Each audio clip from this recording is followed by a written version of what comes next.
Sujeito que faz o censo do IBGE chegou em casa e da pergunta, ela perguntar a cor, preto. Aí ele me fala, você tem certeza? Tenho. Não, mas pode ser pardo. E eu fiquei pensando, por que, cara, que ele fez essa pergunta? Será que é porque, eu posso ser pardo e ter todos os benefícios que os negros têm? Não preciso ser preto. Ser preto não tem vantagem nenhuma. Você não precisa ser preto, você pode escolher pardo. É autodeclarado. Eu fiquei pensando, acho que é isso que passa na cabeça do cidadão, né? Quando fala que eu tenho certeza que você é preto. Você quer ser isso, cara? Você pode ser pardo, cara. Te deram um benefício da autodeclaração.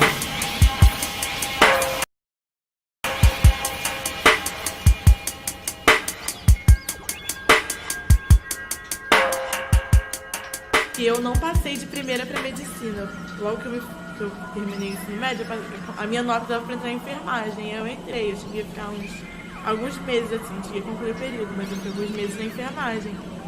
Eu estava conversando com essa pessoa sobre essa decisão que eu tinha tomado, de largar a faculdade de enfermagem para tentar vestibular para medicina.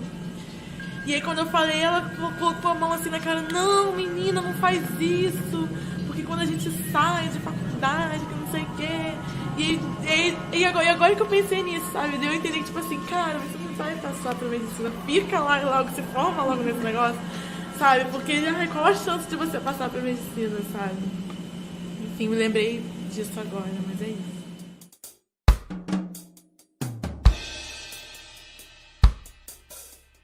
Eu estudei minha vida inteira como bolsista numa escola na Baixada mesmo.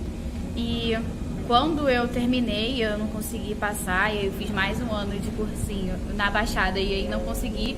E meu pai falou, não, minha filha, vai para esse cursinho super caro, eu vou me virar e você vai fazer e você vai conseguir. Mas é só esse ano, porque se você não passar esse ano, não vou ter dinheiro para pagar de novo. E aí, nesse tempo todo, que era um tempo onde eu tava ou no ônibus amassada, ou no metrô amassada, sem conseguir respirar, porque tudo lotado. E aí eu ficava pensando, por que eu tinha que passar por tudo aquilo? Por que eu tinha que perder 5 horas do meu dia, que eu deveria estar estudando, só dentro do transporte para conseguir chegar no cursinho, para conseguir estudar? Por que meu pai tinha que estar dando aula em 6 colégios, de 7 da manhã até 10h20 da noite, para poder pagar um cursinho para passar para uma universidade que eu queria? E eu tava vendo tantas pessoas ali que não estavam fazendo nada, que não estavam passando por nada disso, mas apesar disso tudo, eu continuei estudando e falei, vai ter que ser esse ano, meu pai já me deu aviso, e aí eu passei. E aí quando eu passei, eu realmente não tinha amigos no cursinho, conheci uma pessoa ou outra, e aí um dos meninos que eu conhecia, ele foi e falou assim pra mim, eu falei lá no cursinho que você passou, e aí todo mundo falou, nossa, ela passou? Ela passou? Estava conversando poucos dias com a minha mãe e ela, por muito tempo na vida dela, foi empregada doméstica e a maioria das casas que ela trabalhou, ela ajudava a cuidar dos filhos, das crianças, né, dos meninos. Um desses queria fazer faculdade de medicina e o vestibular de um desses coincidiu com a política de cotas da UERJ. E um desses meninos, ele recebeu uma educação de qualidade numa escola privada muito boa, em Jacarepaguá. Escola essa que, tempos depois, eu passei a ser bolsista nela. Esse menino não passou no vestibular. E a culpa era a praga das cotas. E minha mãe achava que cotas era uma coisa boa, mas dentro dessa casa ela viu que tudo ali era muito ruim, porque estava prejudicando aquele menino que ela via dias e noites a fios estudar. E ele sempre foi um menino muito dedicado e ele não passou no vestibular por causa da praga das cotas. Aquele grupo de pessoas eu com certeza já incomodei no momento em que eu passei como cotista. E roubei a vaga, né, entre aspas, de muitas pessoas para quem ela trabalhou, né?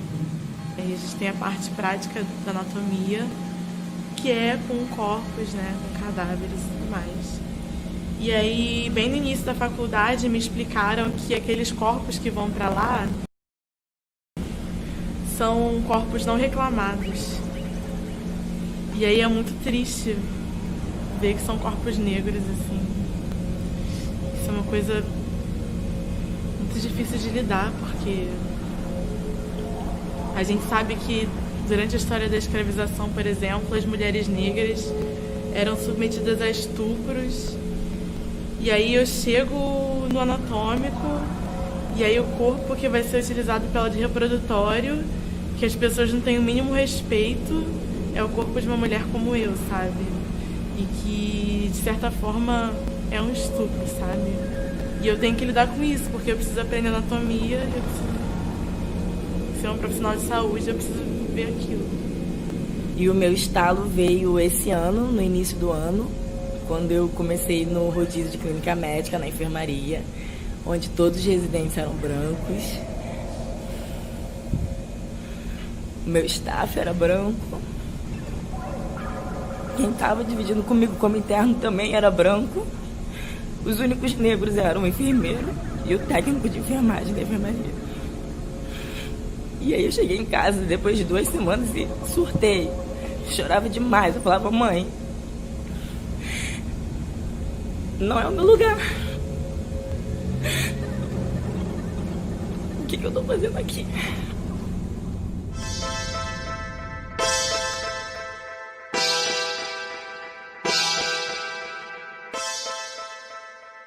A gente só reconhece o negro ali como técnico de enfermagem, como enfermeiro, e vou dizer que 70% dos leitos dos pacientes, eles são com pessoas negras. Então, essas pessoas que a gente se identifica e acaba fazendo algum sentido, né? Você tá ali, porque para os outros, de fato, a gente estar, a gente ser, é um grande incômodo.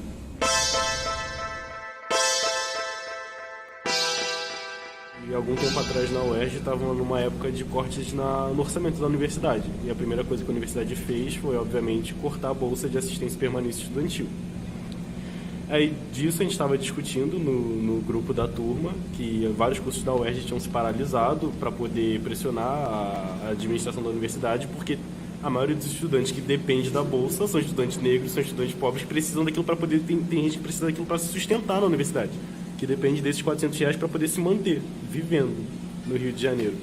E diante disso, de muitas discussões na turma, basicamente todas as pessoas brancas ricas da Zona Sul, que são a grande maioria da turma, inclusive entre os estudantes que passam por cota de negro, fraudando a autodeclaração e fraudando a renda, estavam dizendo, não precisa paralisar, essa bolsa não faz diferença, se estiver difícil para algum cotista aqui dentro da faculdade, a gente faz uma vaquinha para poder pagar uma alimentação, uma xerox.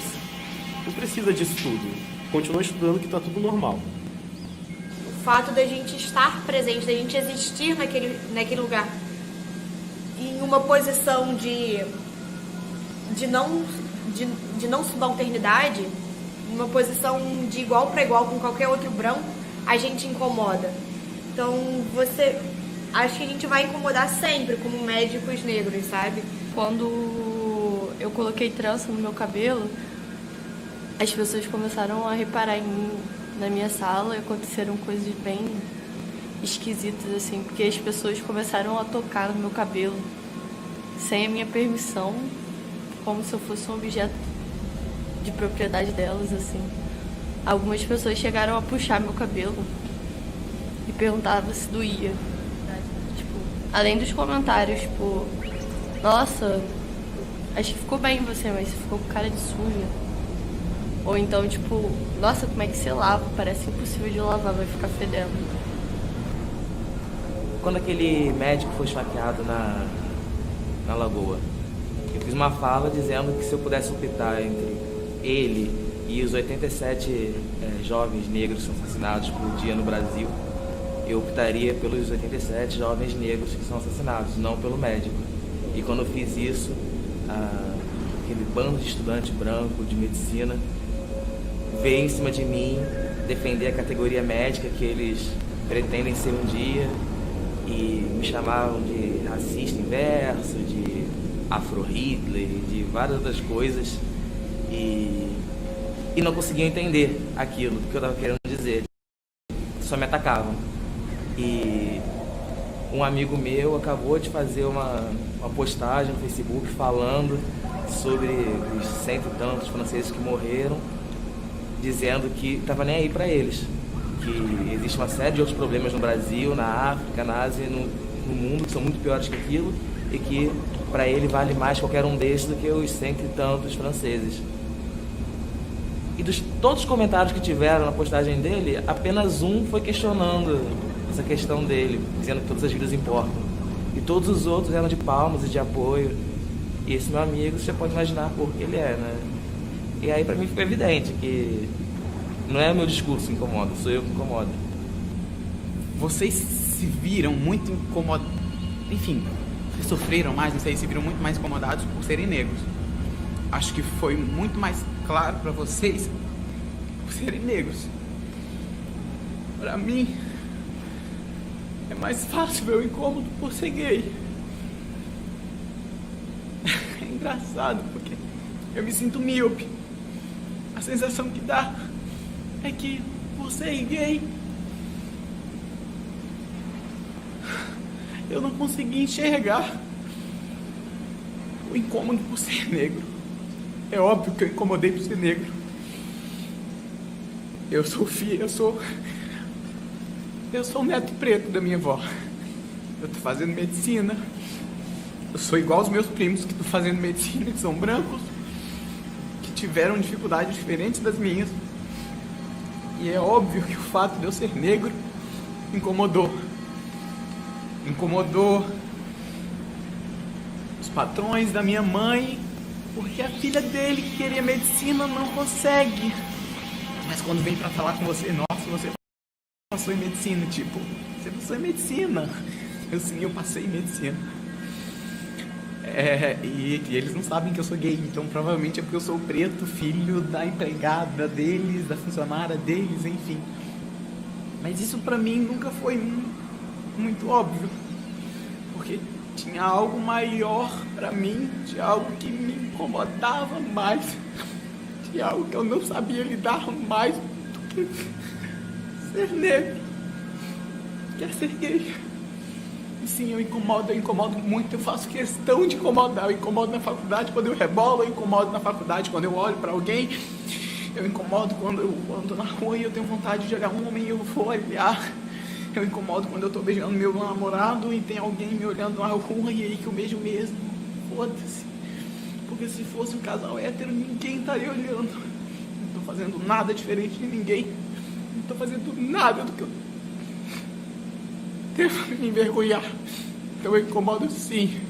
Incomodar é bom. Dói. Como dói. Mas é bom. É isso. Faço questão de incomodar. E agora eu vou incomodar sendo uma bicha preta. Vou incomodar mais ainda.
Boa tarde. Entrem na sala, por favor, com as câmeras Clementino, Rosane, Beatriz. Sejam todos bem-vindos para a gente começar o nosso debate aqui.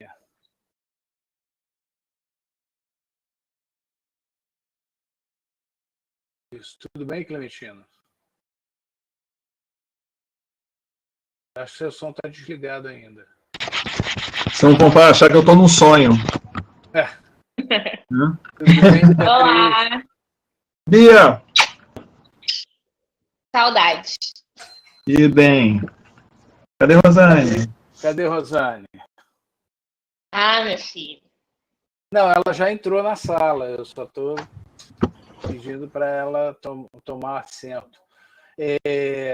Bom, é o seguinte, na outra sala já temos 17 pessoas assistindo, 18 agora, né?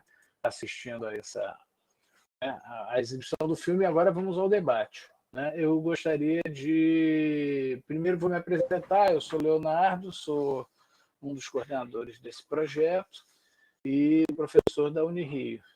E agora o Clemens, por favor, Clemens.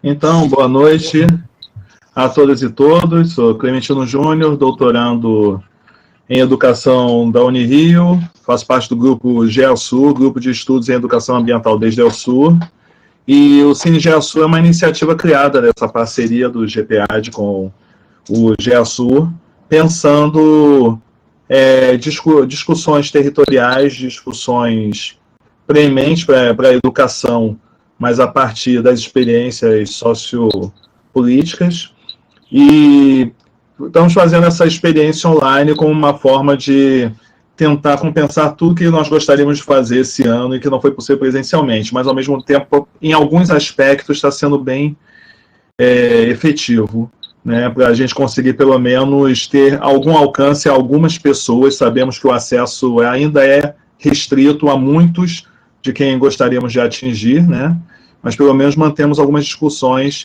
presentes. E hoje foi escolhido o filme Anamnese, que é uma produção minha realizada em parceria pelo Cineclube Atlântico Negro, que é uma atividade que eu desenvolvo desde 2008, e que produz filmes desde 2011, quer dizer, todas as minhas as assinaturas de produções minhas envolvendo temáticas étnico-raciais, datadas a partir de 2011, tem a assinatura do Cineclube Atlântico Negro, e o Anamnese foi realizado em 2016, na verdade, captado em 2015, durante o primeiro encontro do coletivo Negrex, que é o coletivo de pretas e pretos na medicina, estudantes de medicina.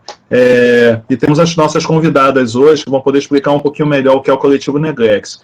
E falando sobre a Anamnese, eu fiz uma proposta para eles de fazer uma dinâmica nesse primeiro encontro regional, que foi no dia 20 de novembro de 2015, e a proposta era baseada numa dinâmica que eu já tinha feito para um outro documentário chamado Incômodos, a partir de uma pergunta disparadora, que era simplesmente: em que momento você incomodou? Eu já tinha gravado os rostos das pessoas e ofereci o gravador digital, e numa roda focal, gosto de chamar de roda focal, porque foi um processo quase que catártico ali, né? Basta dizer, o primeiro depoimento já estava todo mundo chorando, então foi bem pesado o processo, mas teve espaço para as pessoas começarem a trazer elaborações, né? Mesmo algumas histórias que no grupo eles já contavam entre si, mas naquele momento acho que a coisa fluiu, né? E eram alguns dos primeiros encontros mesmo do coletivo como um todo, e foi bem bacana essa experiência, e eu transformei nesse filme. Mas hoje o filme é um disparador para a gente discutir uma série de questões relacionadas à pele preta nas máscaras brancas da medicina. Então, primeira convidada que eu vou apresentar aqui, vamos ver se a Rosane liga a câmera para a gente poder vê-la, e ela está ainda aí, tá. É a Bia Albino, por favor, Beatriz Albino, se apresente. Olá, eu sou a Beatriz Albino, eu sou estudante de medicina da UFRJ, sou integrante do coletivo Negrex. Eu falo que eu sou integrante do Negrex desde 2018.0, né? O meu período na faculdade começava em 2018.1, mas no Negrex começou antes. Eles falam que eles, quando viram que eu passei, eles ficaram loucos me catando, querendo saber onde que eu estava. Uhum. E, enfim, não vou chorar, porque eu sou uma pessoa muito emotiva. Mas, basicamente, a minha história com a medicina é um pouco além dos muros da universidade, né? Uhum. E, com certeza, eu entrei na universidade em 2018, depois de 3 anos de curso. Foram 3 anos muito difíceis. Eu sou moradora de Realengo, zona oeste do Rio de Janeiro. O meu pai, ele é pedreiro, minha mãe é telefonista. E depois de 3 anos de muito esforço, muita luta, muita dificuldade, eu consegui uma vaga na UFRJ aqui no Rio e uma vaga em Macaé. E eu escolhi ficar aqui no Fundão, que já era o que eu queria, após tirar a nota máxima na redação. E foi assim, foi a cereja do bolo, né? Só que eu achei que estava perfeito. Eu estava entrando para o curso que eu queria, era maravilhoso, era medicina, fala sério. Como que uma menina de Realengo conseguiu passar para a faculdade de medicina? E eu achei que ia ser perfeito. E aí, no dia da minha matrícula, quando eu entrava pelos corredores da UFRJ, e as pessoas iam me abordando, né, para perguntar de qual curso que eu era. E aí, quando eu falava que não, que eu era de medicina, eu ouvi umas 3 ou 4 vezes as pessoas falarem: você vai fazer medicina? E aí foi quando eu falei assim, tem alguma coisa de errado. E aí, só que eu fiquei com muito medo, eu não queria acreditar que aquilo estava acontecendo. E aí minha mãe falou assim, por que as pessoas acham que você não pode fazer medicina? E aquilo ali ficou na minha cabeça. E aí, quando foi na aula inaugural, que é quando o centro acadêmico recepciona os calouros, eu levantei a mão, eles perguntaram se tinha alguma dúvida, eu levantei a mão, contei essa história e perguntei, eu quero saber quem vai me ajudar aqui. Era uma apresentação sobre saúde mental, e aí eu falei, eu quero saber quem vai cuidar da minha saúde mental aqui dentro. Eu quero saber que tipo de apoio eu vou ter. E aí, quando eu falei isso, uma das coordenadoras gerais era a Raquel, é uma mulher preta, e ela era integrante do Negrex. E aí ela riu e falou assim, amanhã você vai saber. E aí, quando chegou no dia seguinte, teve a apresentação do coletivo, foi amor à primeira vista, né? E, assim, é o que eu falo, a questão de eu conseguir me manter na universidade hoje é porque existe o Negrex, existe essa rede de apoio. E é isso. Nossa, forte. É só isso, né? Isso dá um outro filme, né? Um outro documentário, né? Eu já falei pro Clementino que ele vai ter que fazer o Anamnese 2, porque é injusto eu não ter participado. Então a gente vai ter que fazer de novo. Calma que o céu está guardado, você sabe muito bem disso. Comporta direitinho. Então, eu queria convidar a Rosane para estar aqui conosco. Eu não sei se ela está tendo dificuldade para... Deixa eu mandar mensagem. Que ela está com o celular e ela está com dificuldade de fazer a conexão da câmera e do microfone. Eu sugeri que ela entrasse e saísse e entrasse novamente. A primeira parte ela fez, que foi sair. Agora entrar novamente. Tá vindo aí. Então, enquanto isso, eu vou aproveitar e vou apresentar. Nós já recebemos alguns comentários, alguns textos, algumas resenhas, né, algumas respostas ao formulário de alguns participantes que leram os textos, né, e estão querendo debater o filme. E eu vou ler o resumo do texto. O texto foi mais lido deles, né? Não foi nem o artigo que eu escrevi sobre você, foi o perfil socioeconômico e racial de estudante de medicina em uma universidade pública no Rio de Janeiro, que é o texto, inclusive, co-escrito por um dos integrantes naquela época do Negrex, que me ajudou, inclusive, a terminar o filme, o Pedro Gomes. Então, vou ler só o resumo, que eu acho que já dá uma sintetizada para a gente poder pautar o assunto antes da Rosane entrar. Aí, como eu disse, o texto se chama Perfil Socioeconômico e Racial de Estudantes de Medicina em uma Universidade Pública do Rio de Janeiro. E aí o resumo, só vou falar a introdução e os resultados e conclusão. o Brasil continua sendo um país onde persistem muitas barreiras socioeconômicas e raciais para acesso à formação médica. Ainda que o Brasil seja equivocadamente considerado uma democracia racial, pessoas negras, povos indígenas e aqueles de baixo status social são os mais afetados por tais dificuldades de acesso à universidade.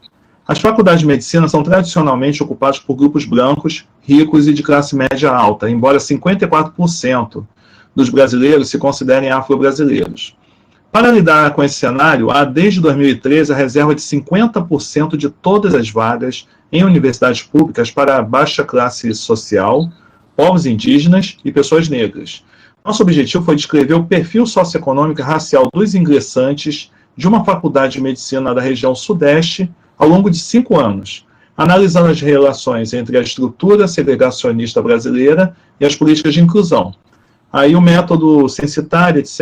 Resultados. Constatou-se que o perfil majoritário é branco, com renda anual superior a $8.640, proveniente de escola particular, com apoio financeiro da família, ambos os pais com ensino superior e sem diferença de gênero. Quanto à inserção de pessoas não brancas no curso, o atual sistema de cotas não aumentou significativamente a presença dessas pessoas. Conclusão. Políticas de inclusão racial subordinadas à economia parecem ser uma barreira à entrada de não brancos na faculdade de medicina, o que contribui para a desigualdade racial.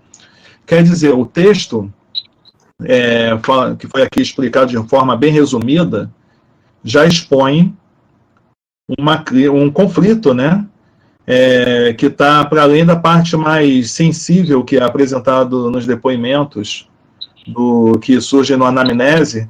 E quando a gente vai botar isso em números, né, seja digamos assim, que o anamnese está numa pesquisa mais para qualitativa, que as pessoas estão ali botando suas experiências pessoais, assim, suas subjetividades, enquanto esse texto traz uma pesquisa mais quantitativa, né, para chegar nessa finalidade. Durante 5 anos, pouco se mudou, né? Você já está, 2 anos? Isso. Então, como é que está sendo esses 2 anos? Então, Na sua percepção desses dados. eu acho que assim, vamos lá. Eu achava que pela questão da política de cotas, eu me sentiria muito mais à vontade, muito mais em casa, porque eu pensava assim, pelo menos 15, né? Conta aí, pelo menos 15 negros vão ter, não é possível. E, infelizmente, somente em 2000, a gente está em 2020.1, né? Em 2019.2, que foi o número mais próximo que a gente chegou dessas 15 pessoas negras, né? Entrando em turmas de medicina. Então, eu acredito, né, felizmente ou infelizmente, tendo que tocar nesse tipo de assunto, que as coisas não mudam porque as pessoas estão muito acostumadas a fraudar, né? Infelizmente, uma prática muito comum. Ainda mais no curso que é super concorrido e é difícil de passar, as pessoas acreditam que isso também vai muito da questão social, né, da branquitude, de se sentir sempre no direito dele. Então, sempre no direito. Aí, ela chegou. Chegou. Chegou invadindo. Finalmente. Liga a câmera. E pela internet, gente, eu acho que essa plataforma é muito ruim. Eu tenho feito várias lives em plataformas de vídeo. Mas, assim, a imagem não aparece. Não consigo conectar. Ela tá falando.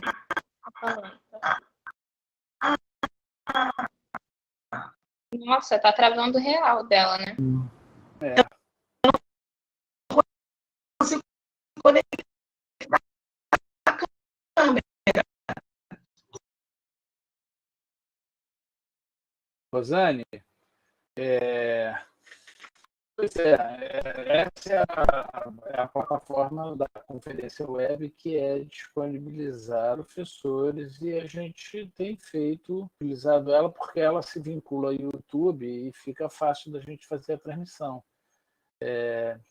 Infelizmente está havendo uma incompatibilidade com a sua conexão, que eu não sei qual é. Eu não sou técnico da área, e mesmo eu acho que um técnico da área tem dificuldade de fazer essa análise agora.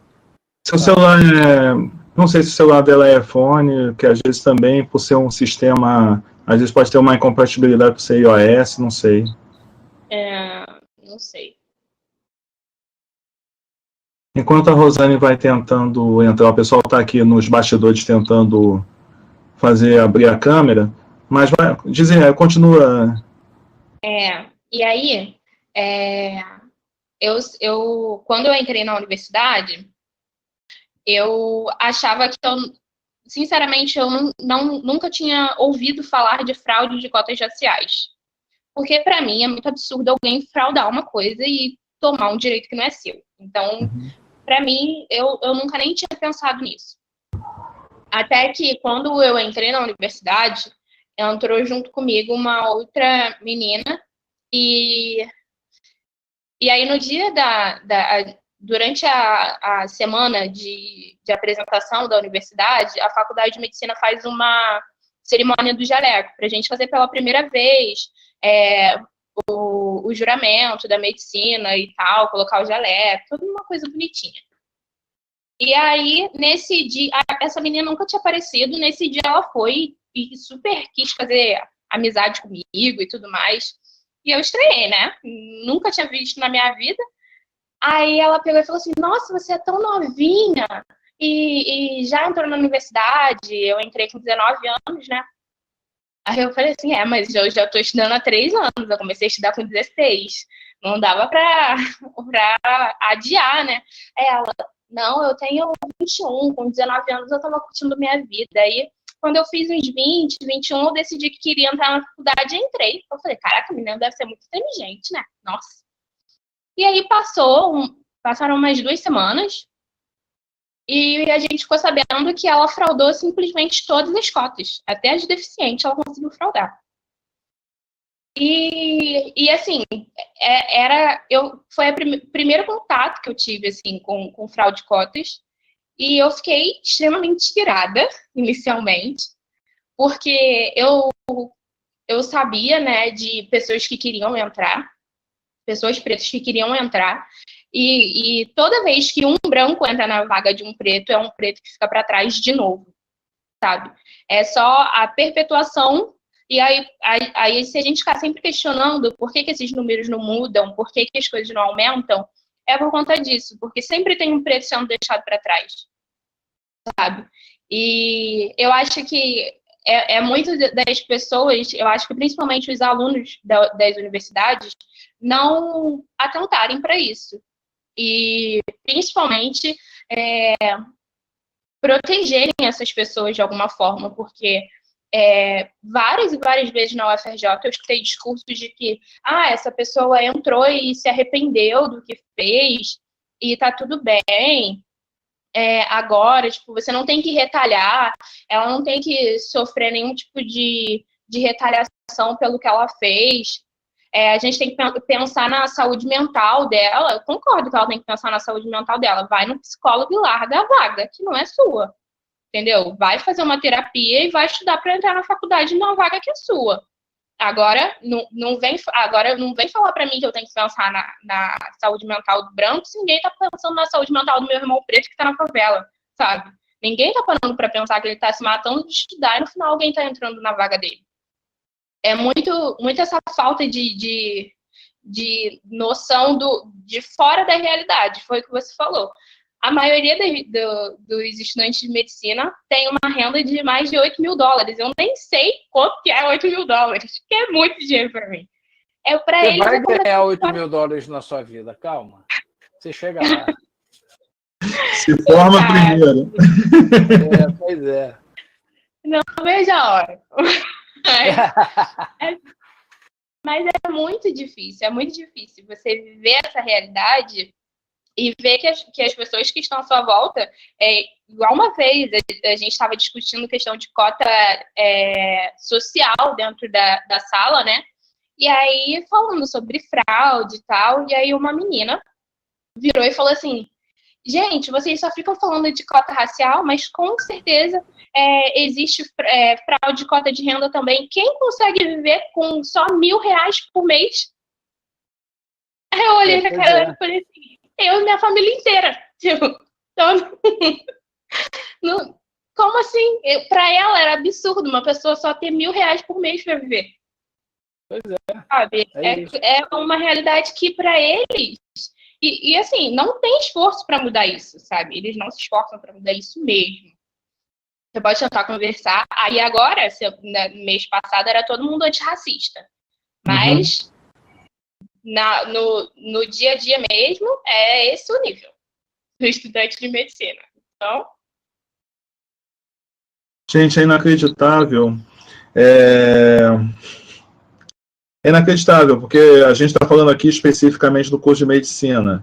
Eu me lembro que na Unirio teve uma vez até uma matéria no Fantástico, né, de uma menina que no dia da inscrição, que estava entrando como cota social, não era no caso nem racial, ela estava cota de classe baixa, e quando foram ver os bens da família dela, donos mesmo de hotel fechado, mas donos de hotel pousada na serra, uma coisa assim, absurda. E são essas coisas que acontecem. As pessoas veem uma oportunidade e a competição passa na frente. Talvez o erro seja de princípio, né? A partir do momento que o ensino se propõe como uma competição, um funil, já um processo seletivo para os escolhidos, aquela coisa que parece até um negócio meio religioso, né? Do tipo, aquele que é o escolhido, né? Que vai alcançar o... que passaram em medicina, hoje grandes, hoje maravilhosos. Não, essa história que você está contando da fraude, eu imagino se fosse o inverso, quer dizer, se fosse um estudante negro que tivesse fraudado alguma coisa, o tratamento ia ser absolutamente diferente. Demais. E as pessoas parecem não se espantam com isso, quer dizer, não se indignam com essa diferença de tratamento. Sabe? É impressionante isso. Sim, e uma coisa que eu percebo é que, por exemplo, o perfil, eu acompanhei, por exemplo, digamos assim, praticamente o início do Negrex, eu cheguei, eles já estavam se consolidando nesse primeiro ano e prosseguiram, alguns já estavam até para sair da universidade, outros estavam ingressando e começando a tocar esse movimento. Então eu vi Monique, uma maior galera, Pedro, todo mundo se formando, né? O Pedro acho que era o mais novinho na época, já acabou de se formar agora, e todos, de alguma maneira, cada qual a sua maneira, estão seguindo para nichos da medicina que tem a ver com essa luta. Não é uma coisa assim, não estão procurando, vou abrir uma clínica particular, estou buscando... Tem a coisa assim que é uma profissão que tem uma remuneração razoável se você souber administrar, mas o foco no social, o foco em estar atendendo aos seus, em justificar por que fui eu, essa pessoa preta que entrou por cotas e que passou tudo que passou na vida para conseguir entrar nesse curso, como elas estão devolvendo para a sociedade essa mão de obra, essa especialidade que adquiriram ao longo de muita luta, de muito preconceito, inclusive dentro da universidade, né? Você já está enxergando para onde você vai levar em que você vai se especializar? Então, eu sempre quis pediatria, né? Então, vou continuar na pediatria. Mas algumas portas estão se abrindo. Então, esse ano eu estou fazendo um curso de técnico especialista em espirometria, que é um curso da área da pneumologia. Eu estou gostando bastante, comecei com um projeto de pesquisa e agora já estou com uma extensão também. E aí ganhei de presente de duas médicas esse curso para poder trabalhar na área já, né? Porque eu estou trabalhando dando aula de redação. Então, para conseguir fazer uma coisa que eu conseguisse conciliar com os meus estudos, né? Aí estou fazendo esse curso de técnico em espirometria e acredito que vou ficar na área de pneumologia pediátrica mesmo. Gente, como as coisas vão se revelando. E é uma área que, nesse momento, assim, claro que todos torcemos que esse momento vai passar, né? Mas nesse momento é uma especialidade fundamental, né? Sim, sim. Estou estudando bastante, porque toda hora sai alguma coisa nova. Então tem que estar sempre atualizado, né? Por enquanto a espirometria ela tá parada, né? Por conta de que é um exame de sopro, então é perigoso para o técnico fazer. Então, por enquanto, eu estou em casa, mas provavelmente setembro, outubro eu já devo estar voltando. Ah, maravilha. Então, eu estou na expectativa de ver se a Rosane consegue entrar, mas eu queria... Ela teve esse problema de compatibilidade assim, ela ainda não conseguiu entrar de volta. Mas estou... a Briana está conseguindo aí ver se consegue colocá-la. Mas aí, para a gente também ter uma dinâmica, eu queria então fazer uma pergunta assim, agora a pergunta de cineasta, né? Você se lembra da sua... Quando você viu a Anamnese a primeira vez, como é que foi a sua... Eu lembro. Foi na minha primeira semana de calouros. Foi como caloura. Eu chorei muito. Então a gente se conheceu depois de você ter visto a Anamnese? Sim. Nossa. Sim. Eu já tinha... Nossa, quando a gente se conheceu, eu já tinha visto a Anamnese umas 2 ou 3 vezes já. Nossa, e toda vez que eu vejo, eu fico com os olhos marejados. Não adianta. É uma sensação que eu acho que nunca vai passar. Eu sempre fico muito, muito impactada.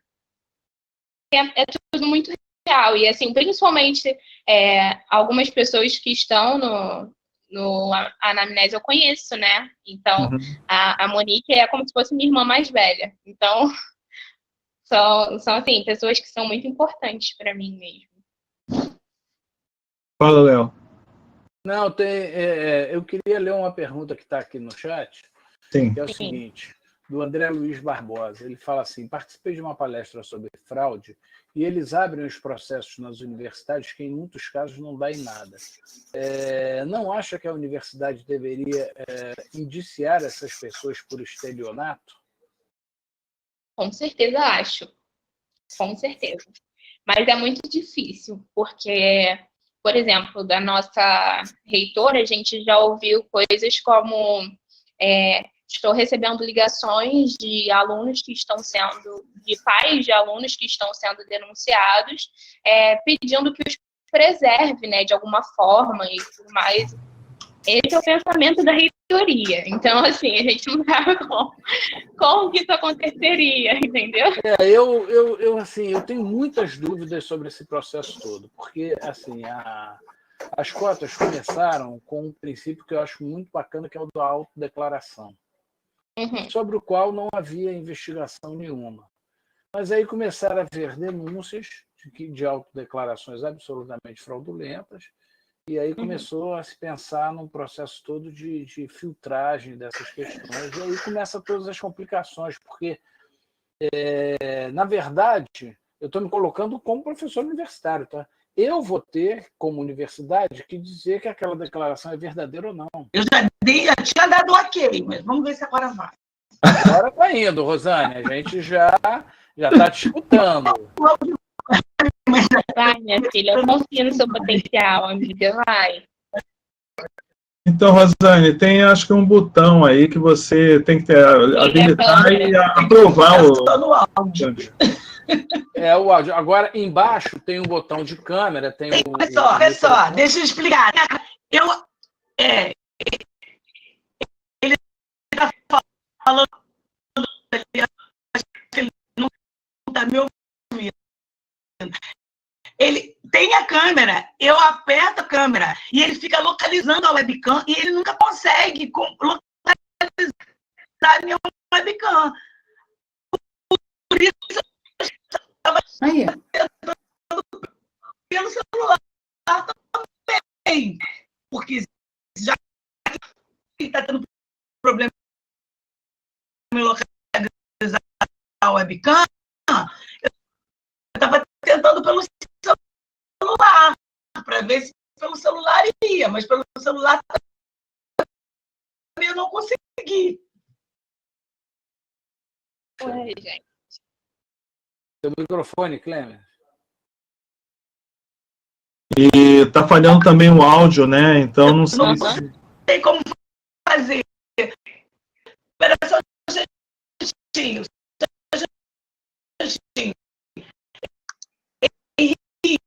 Nossa. Henrique.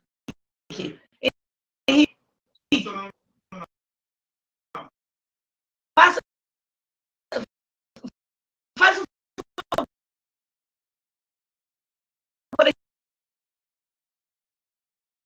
vamos ter que... Acho que ela está tentando agora... Eu vou pedir para o meu filho passar o...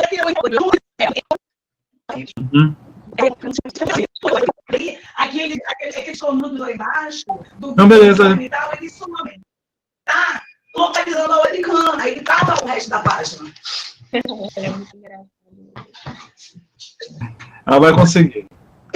Agora eu vou enviar para o filho dela e vamos ver se consegue entrar pela outra conexão. Então, Léo, o que você está falando? Agora não. Por quê? Léo? Eu sei, mas...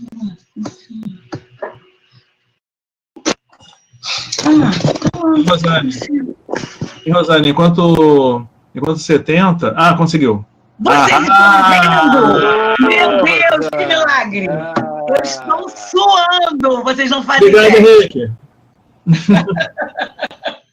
Ele falou com você. Maravilha.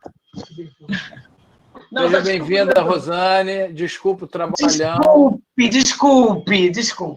Imagina. A plataforma não gostou de mim, não gostou do meu Tinha que chegar chegando, né? Eu sabia. É um encontro cósmico, mas os asteroides estão tentando, né, parar essa... Poxa vida! Ô, Rosane, você trabalha na UFRJ, é isso? Não, eu trabalho na UERJ. Eu trabalho no hospital da UERJ. Eu trabalho na UTI neonatal do hospital da UERJ e trabalho no ambulatório de infectologia pediátrica, que tem dois atendimentos separados, um para infectologia pediátrica em geral e um específico para crianças com HIV. Caramba. Isso é parte da história. Eu trabalho numa outra UTI neonatal da Baixada, que é um hospital do Estado, que agora é administrado por OS, e faço controle de infecção em dois lugares, um privado e um hospital estadual também. Relação pra caramba. Bia, você vai ganhar $8.000, mas vai ter que ralar assim. Exatamente. Ei, Rosane, me explica o seguinte. Você já está um tempinho já formada, né? Como é que você, de repente, se vê no Negrex? Então, isso é um caminho muito engraçado, né? Muito interessante, não engraçado, interessante. Eu conheci a Monique, que é uma das fundadoras do Negrex, por acaso nas redes sociais. Eu já estava de volta, porque eu fui aluna da UERJ, né? Eu me formei em 89, vai fazer 31 anos no final do ano que me formei, e eu encontrei... Nos formamos no mesmo ano, hein? Poxa, eu sou da pedagogia da UERJ de 89. Olha, que legal! Eu vou fazer uma pequena propaganda daí. Tem uma página no Facebook que chama Pretas Acadêmicas. E eu descobri por acaso a página, e aí eu fui lá na página e as pessoas estavam falando, postando fotos das suas formaturas e tal, e aí, assim, aquela felicidade, vamos dizer assim, nova, né? Uma felicidade que, em abundância, é nova para a gente preta, né? Então, eu via muita gente se formando, as pessoas tinham se formado há 5 anos, há 8 anos, assim. E aí vou eu lá com a minha fotinho, né, velhinha e tal. E aí a Monique acompanhava a página e viu e falou: você é médica formada pela UERJ, eu faço parte de um grupo, de um coletivo e tal. E isso eu acho que deve ter sido 2016, uma coisa assim. Mas eu achava que coletivo coletivo de estudantes era um coletivo só, com estudantes, então que não tinha lugar para mim, né? Eu já tinha deixado de ser estudante há muito tempo. E fiquei um tempo sem participar do Negrex, porque eu achava que o coletivo era só para estudantes. E eu acho que até era. Eu acho que a ideia inicial era que o coletivo fosse de estudantes. Depois é que o coletivo cresceu, porque as pessoas que estavam no coletivo estavam saindo da universidade e não queriam, assim, na verdade, eu acho que o Negrex é a nossa maneira de estar no mundo desse lugar que a gente ocupa, que é dentro da medicina, que determina algumas coisas, né? A gente tem uma profissão profundamente elitizada, então uma profissão que tem uma mítica, então, assim, é considerado um lugar de mando, e o lugar do negro nunca é um lugar de mando. Então, ocupar esse espaço simbólico, né, é uma coisa nova para nós como povo no Brasil, e não dá para abandonar isso. Agora eu me formei, então... né? Então, eu acho que a ideia do Pedro, da Monique, da Clarissa, das pessoas que estavam ali quando o Negrex se formou, foi levando isso, né? Esticando esse lençol, né? E aí eu entrei depois, eu pensei assim, gente, como eu sou pastel, eu não achava que era uma coisa só para estudante. Aí depois, conversando com algumas pessoas, a Rita Helena Borret, que é médica de família, que é do Negrex também, ela falou, eu também achava que era uma coisa só para estudante. Eu falei, então, eu estou menos culpada.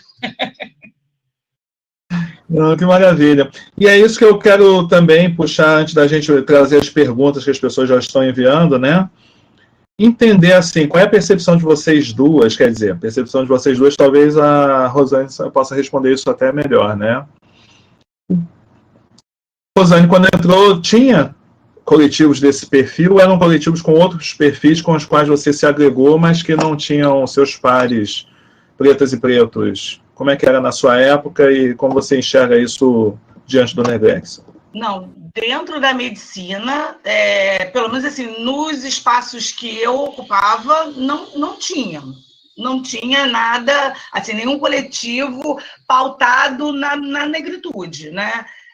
O que existiam nos centros acadêmicos, os DCEs, etc. Eu acho que os primeiros coletivos de estudantes negros, mesmo fora da medicina, né, sem considerar a medicina, eles são um pouquinho posteriores, talvez eles sejam aí dos anos 90, uma época que eu já tinha me afastado do ambiente da universidade, né? Assim, eu acompanhava de longe, porque meu pai era professor, foi professor da UERJ durante anos, não da medicina, né, da Faculdade de Administração e Finanças. Ele foi diretor da Faculdade de Administração e Finanças quando as cotas foram instituídas na UERJ, ele participou desse processo, mas uma coisa um pouquinho posterior. Então, tudo que tinha a ver com negritude eram assim, os movimentos, os grupos do movimento negro, MNU, o negro, mas uma coisa fora da medicina, pelo menos a minha experiência, né? Então, estar no Negrex, eu acho que é uma experiência muito potente, porque me reaproxima de alguma coisa que eu perdi também, que é essa coisa do movimento estudantil e da potência que tem o movimento estudantil.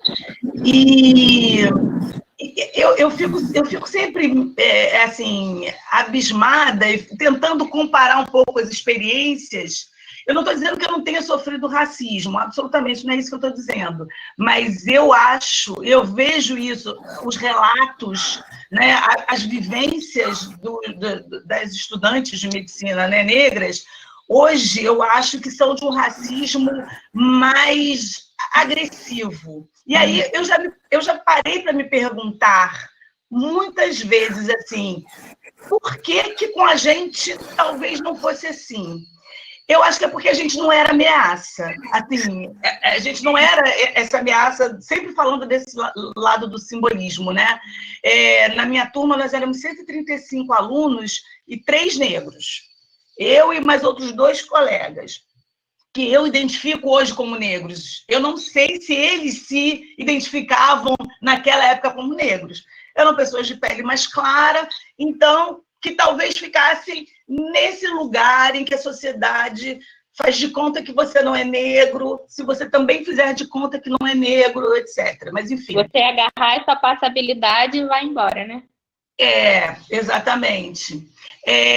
Então, nós éramos figuras... Eu digo que a gente era aves rara. A gente não significava, efetivamente, uma mudança de paradigma. A gente era a exceção que justifica a regra. Era que nem a professora...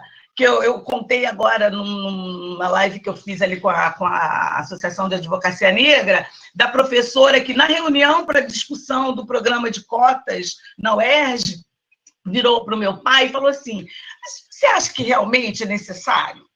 Porque, olha só, você, por exemplo, você não precisou de cotas. Aí ele falou, e quantos mais como eu você está vendo aqui? Eu sou a comprovação de que a gente precisa de cotas.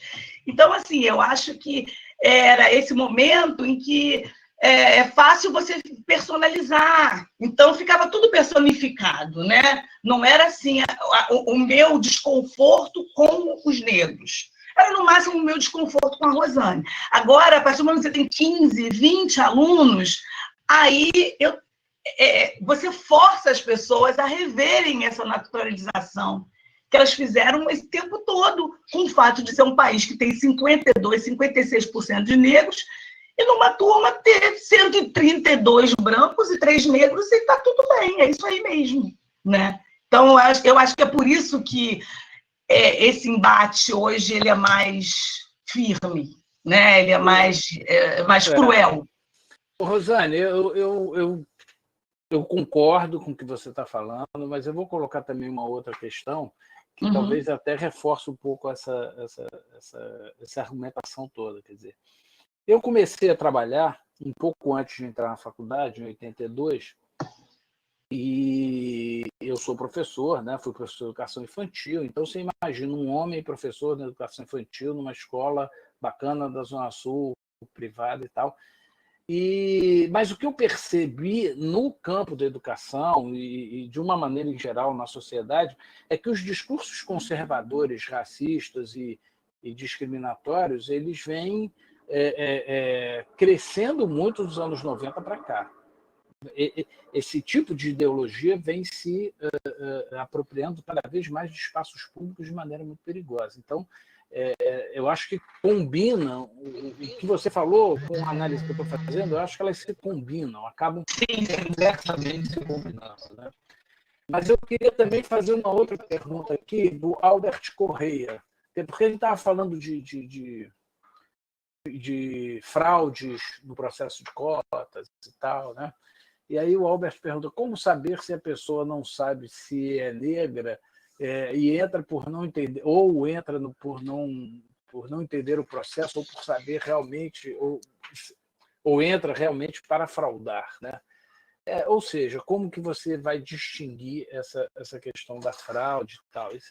Que eu problematizei isso um pouco aqui, com que eu achava que a autodeclaração só era muito mais razoável, mas do ponto de da maneira como se chegou a uma quantidade de fraudes absurda, e aí você está realmente fazendo a política de cotas acaba funcionando contrária a ela mesma, né? Então você tem que criar sistemas para você ficar pedindo atestado de negritude para os outros também é complicado, né? Uma prática meio bom, enfim. Então tá aí a questão imposta. E o outro que pergunta assim: vigiar e punir é um processo de controle comum, porém falho. Não conscientiza, apenas força a criatividade para burlar as regras. O que acham disso? Bom, estão feitas aí as questões. Turma, esqueci de dúvida. Ainda bem que não é minha vez de responder, que eu já estou me coçando aqui para dar um pedido. Eu vou falar um pouquinho, depois, enfim, a Bia e o Clemente não falam. A gente tem estudado bastante sobre isso, sobre cotas, sobre todos os processos de tentar melhorar o sistema. A gente compreende, é claro, que o sistema não é perfeito, nenhum sistema é. Então, o sistema tem falhas? Tem falhas. Então, vamos agir no que a gente acha que pode melhorar o sistema. Uma das coisas que pode... O sistema é voltado... o que a gente tem que entender é que o sistema de cotas é uma política pública de reparação e de combate à desigualdade. Ou melhor, de tentar consertar uma desigualdade criada pelo racismo, né? O sistema de cotas não vai dizer quem é negro e quem não é negro. Não é isso. Eu acho muito interessante, eu estava conversando, não lembro agora se foi com a Luciene Lacerda, ou lendo a respeito, e eu li isso que eu achei muito interessante. As bancas de heteroidentificação, de heteroverificação, que são uma criação para a gente tentar ajustar, né, e coibir essas fraudes e corrigir a questão das fraudes, elas não estão ali, não são 4, 5 pessoas, 6 pessoas que estão ali para dizer quem é negro e quem não é. Elas estão ali para dizer quem é que... E as pessoas fazem cursos sobre isso, etc. São formadas, tem toda uma formação teórica para isso. Elas estão ali para decidir quem tem direito a uma política pública. Não quem é que é negro.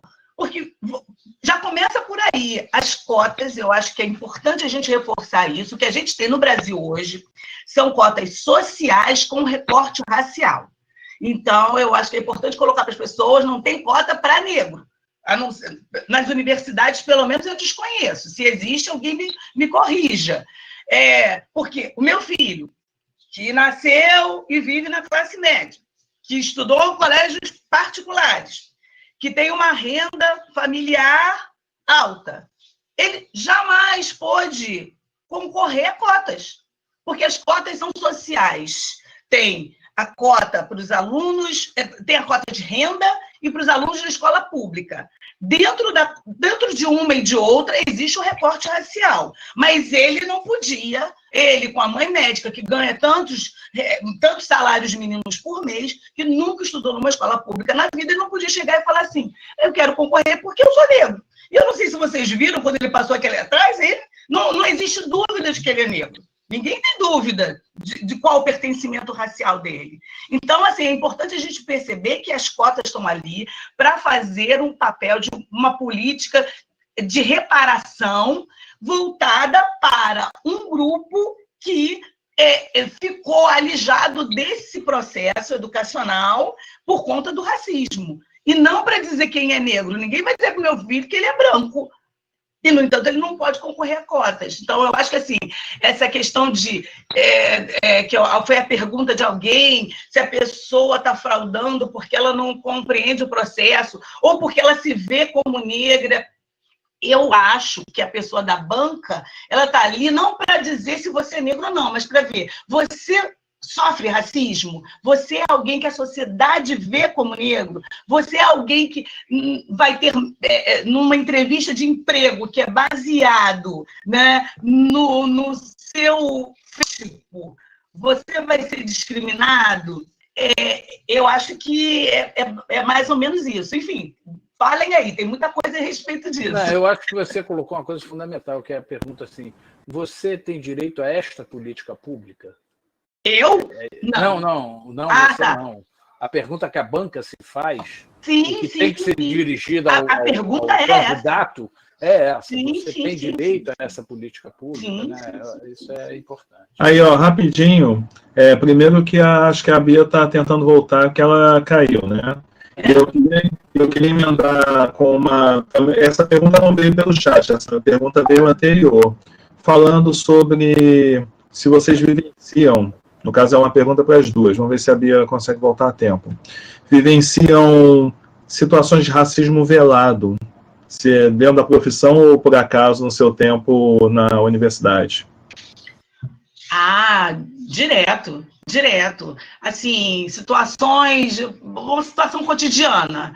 Trabalho no TI neonatal. Então, tem uma bancada grande. De um lado ficam os médicos, porque é onde tem os nossos os aparelhos, os monitores que a gente faz a prescrição e evolução. Do outro lado tem a enfermagem. A pessoa, o funcionário, o pai do paciente, a mãe chega ali e fala: eu posso falar com o médico? Eu posso falar com o plantonista? Eu falo: tem a fulana, tem a cicrana. É sempre meio um espanto, assim. Quando eu digo tem eu, né? Sempre. Isso tem 31 anos que isso existe, isso não mudou, né? Esse lugar, é o que eu digo, não é o lugar que esteja no imaginário das pessoas como lugar do médico. E a gente vê, assim, quando você... Às vezes, eu faço controle de infecção. Então, a pessoa da CCH, muitas vezes, determina o que vai ser e o que não vai ser, né? Se vai usar a máscara N95 aqui ou se não vai usar. E com frequência, a gente... acaba tendo, talvez, que ter uma postura mais assertiva, porque parece que você está sempre tendo que provar a mais a sua competência, a sua capacidade, né? Que você tem 30 anos nessa estrada, etc, etc. Para os mais jovens, é pior ainda, porque eles não têm 30 anos nessa estrada, entendeu? Então, além de ter essa competência sempre questionada, porque aquele não é o lugar, no meu inconsciente, no meu subconsciente, aquele não é o lugar do negro, ainda é um negro jovem. Então, tem ainda mais essa questão, mas o tempo todo. Às vezes, outras pessoas percebem isso mais do que a gente. Eu, pelo menos, eu tenho uma experiência, eu tenho amigas de infância, são minhas amigas há 40 anos. Elas são todas brancas, né? Porque eram, assim, amigas feitas na escola, era o lugar onde eu estudava, os lugares que eu frequentava. Há alguns anos atrás, a gente marcou o encontro, eu não tenho o menor pudor de falar, no Sushi Leblon, foi lá mesmo. No Sushi Leblon, elas estavam lá me esperando, já tinham avisado que a mesa era para tantas pessoas. Aí, essas duas pessoas que estavam faltando, somos eu e meu filho, também preto. De repente, não tinha mais mesa, gente, é incrível. A mesa que elas estavam esperando para 8 pessoas, de repente, não tinha mais. E você sabe que eu não pensei, porque o restaurante realmente estava cheio, então eu não vi isso. Uma outra amiga branca, que depois que ela... assim, rodou a baiana lá com o garçom, falou assim: não, é um absurdo, a minha amiga está vindo do plantão. Assim, ela deu a carteirada por mim, entendeu? Porque minha amiga é médica e ela está vindo do plantão. E vocês tinham falado que a gente podia esperar que tinha mesa. Aí depois ela te falou assim: engraçado, né? Porque tinha os lugares até você chegar, e aí de repente não tinha mais.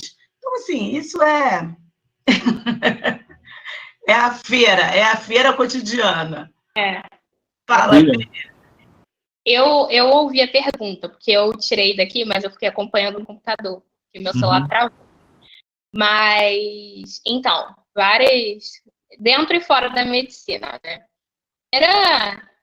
Primeira situação em que... foi o que a Rosane falou. A primeira vez que eu realmente me vi sofrendo racismo, eu ainda nem estava na universidade.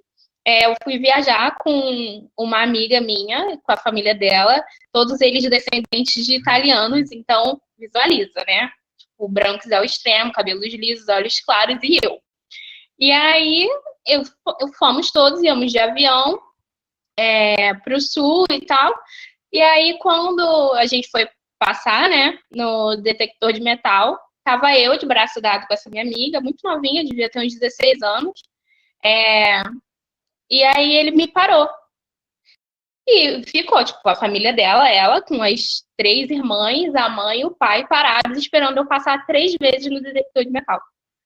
E aí eu, boba como era, né, não tinha nem me ligado, não sabia o que estava acontecendo. E aí o pai dela falou assim: ela não tem nada, ela tá comigo, tem algum problema? Aí ele falou: não, então pode ir. E aí foi quando o rapaz me liberou. E foi a primeira vez que a minha mãe conversou comigo sobre racismo. Porque aí era meu primeiro ano de vestibular.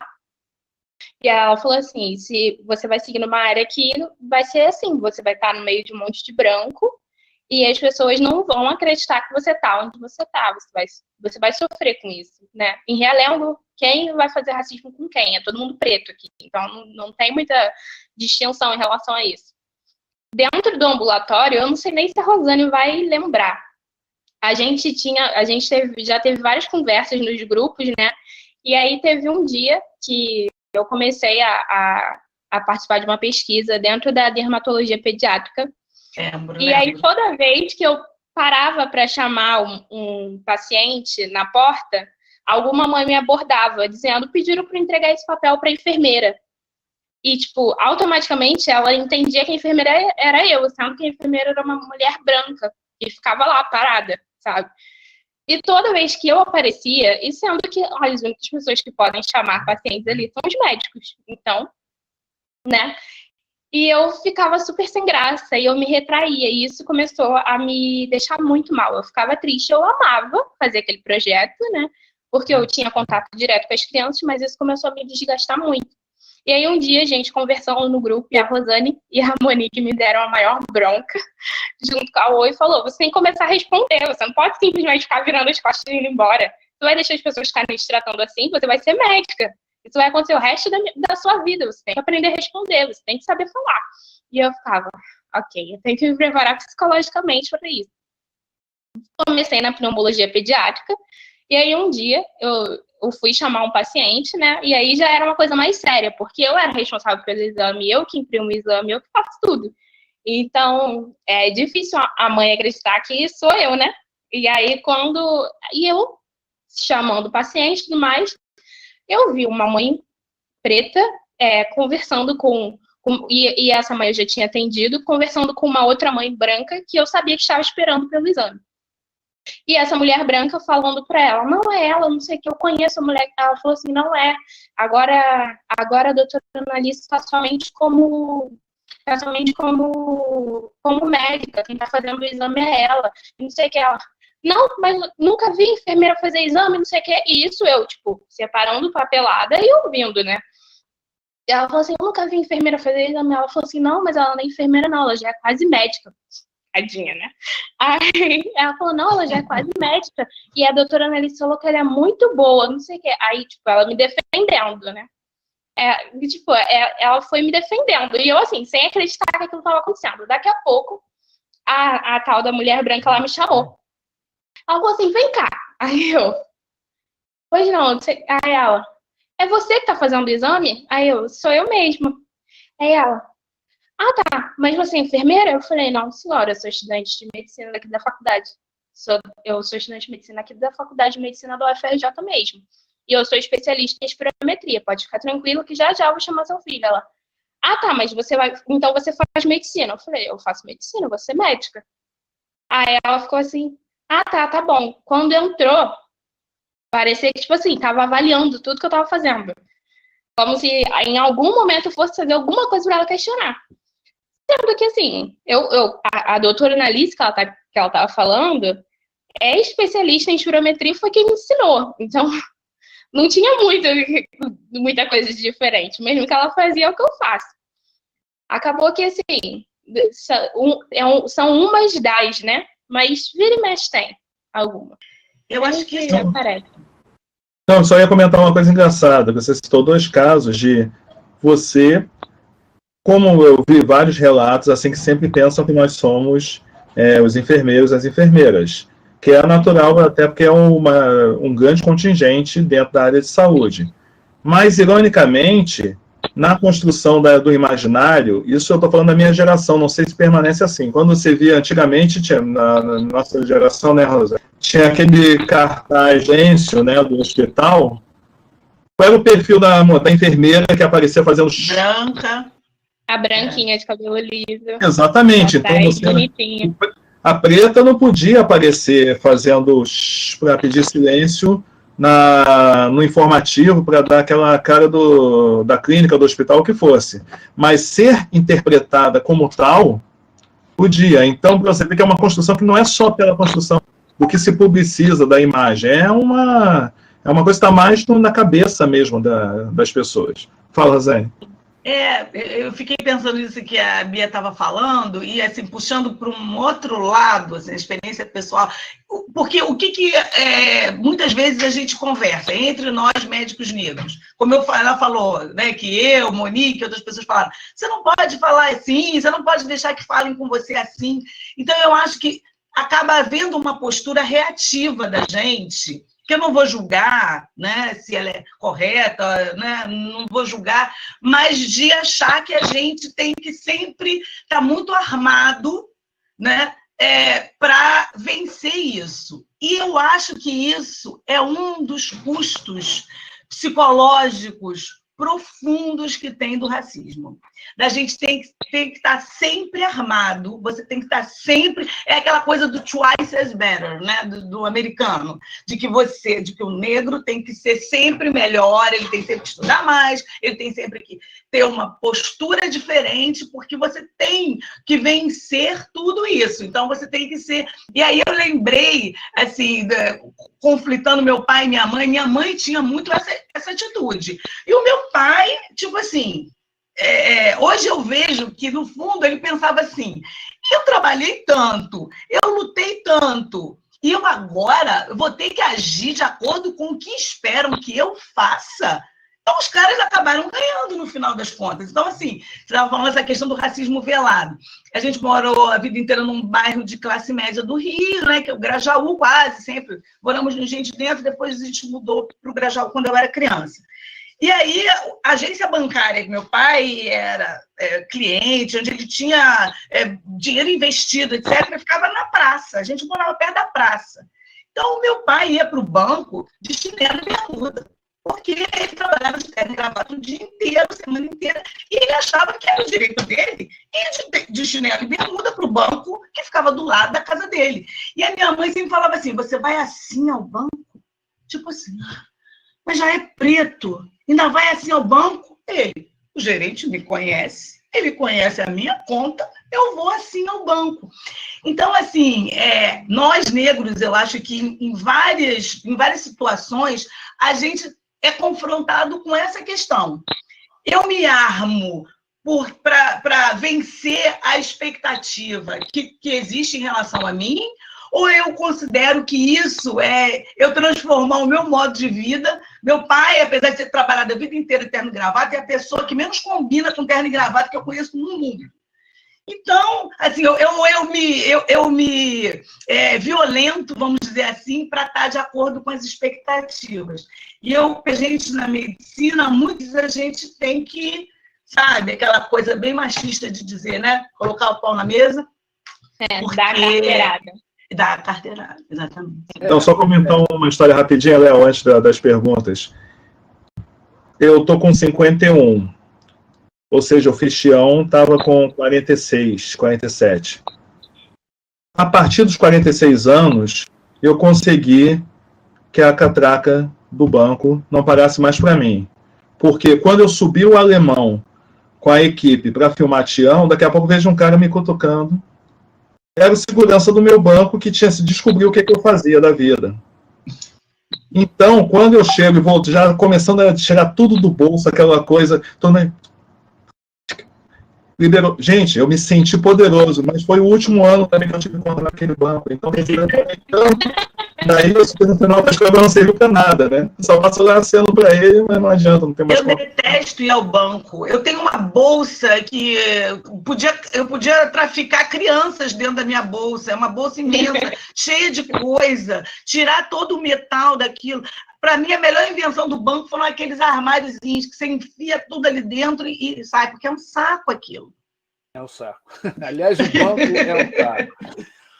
Olha só, o Roger, ele mandou algumas considerações e algumas perguntas. Eu vou fazer uma que eu acho que meio que sintetiza todas elas. Tá bem, Roger? Cotas devem continuar e podem ser instrumentos de política de inclusão, mas não acham que deve existir um esforço público para a redistribuição de renda e reestruturação dos ensinos médios fundamental?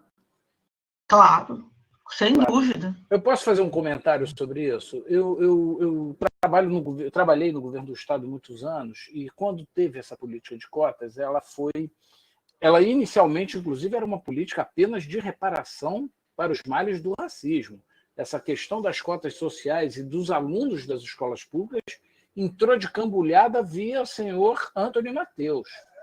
Eu, na época, fui contrário e briguei muito com isso, porque eu acho que isso desvirtuava a questão primeira e mais necessária e fundamental e fundante da sociedade, que era o racismo. Eu acho que meio que descaracterizou um pouco, diluiu um pouco a questão central, que era a política de reparação antirracista, né? Não sei, e aí eu queria que vocês comentassem um pouco sobre isso. Eu estava pisando na bola. Eu acho que é bem polêmico, assim, até entre os negros, entendeu? Se a gente devia ter cotas raciais puramente. Aqui, o meu filho, o filho do Edson Santos, que estudou, um deles estudou no mesmo colégio que ele, né? Que, eventualmente, sei lá, os filhos do Robinho pudessem morrer, né? Eu acho que depende de qual é a perspectiva, como você falou, né?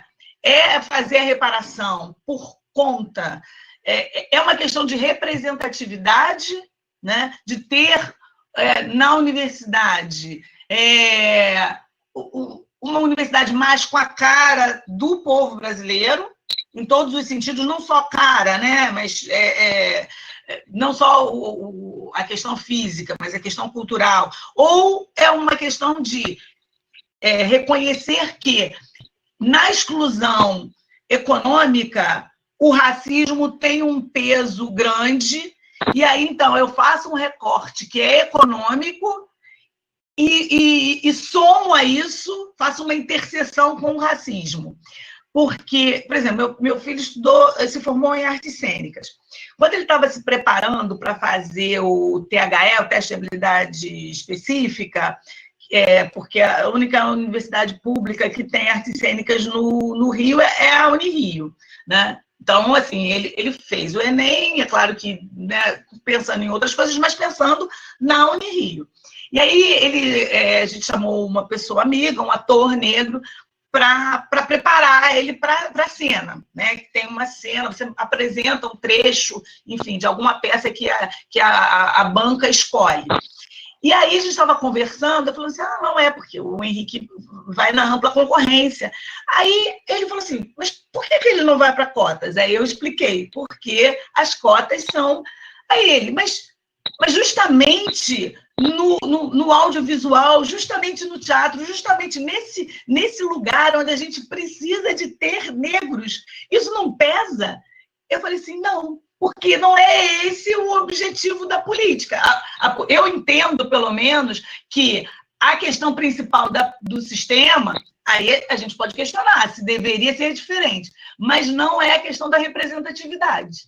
Ela é a questão de enxergar que se você nasceu pobre, é aquela coisa, né? O Brasil é um dos países em que leva mais gerações para, se você nasceu pobre, você chegar na classe média, né? Tem estudos aí que apontam, né? Você leva, em média, sei lá, 8 gerações, 10 gerações, para, se você nasceu na pobreza, chegar até a classe média.